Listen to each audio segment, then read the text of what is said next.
A few years ago, Bellarmine University's campus wasn't entirely handicap accessible. This elevator exists solely because of Bryan Varner, a now senior at Bellarmine University's fight to grow, achieve, and graduate from this institution. This is Bryan's story. Bryan was born with cerebral palsy. He's had to fight his whole life, but the biggest battle is yet to come. In '08, Bryan got a new kidney, and his dialysis kept him out of school for only a single semester.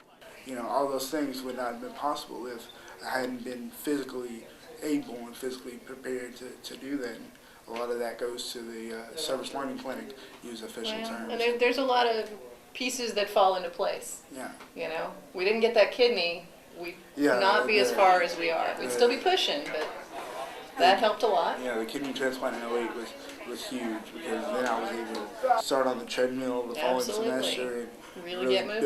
build up the endurance and everything. And so, the kidney's played a huge role. It can't give you a personal interview right now, but but no, the kidney has done a lot, and it's. We caught up with him in PT to see how he stays in shape and also to see the preparation for the day he walks across the stage to accept his diploma. Here we are, 7 years later, and bam, I've gone from a motorized wheelchair full time to doing a walker 95% of the time on crutches now, and I'm going to be using crutches during my upcoming graduation. So, that's a big deal. Chair's essentially a coat rack now, right? The chair is a coat rack. I used to use it. Bryan's overcome many obstacles, and he's inspired many people along the way.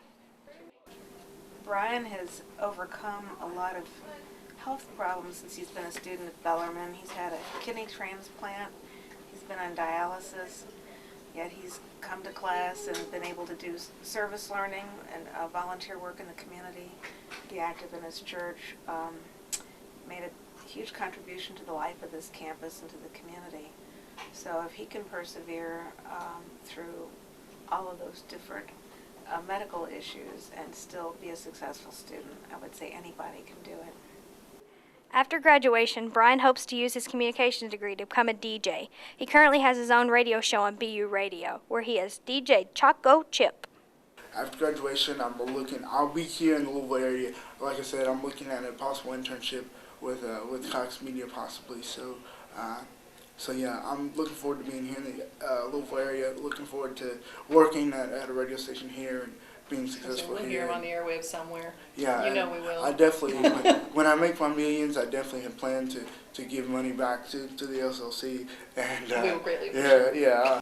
In class and around campus, Bryan gives us hope that we can overcome any obstacle that we face. This is Kelsey Duval reporting. Yeah, thank you. I also want to give a shout out to my dad and any of the other fans that may be listening. By the way, go Cats.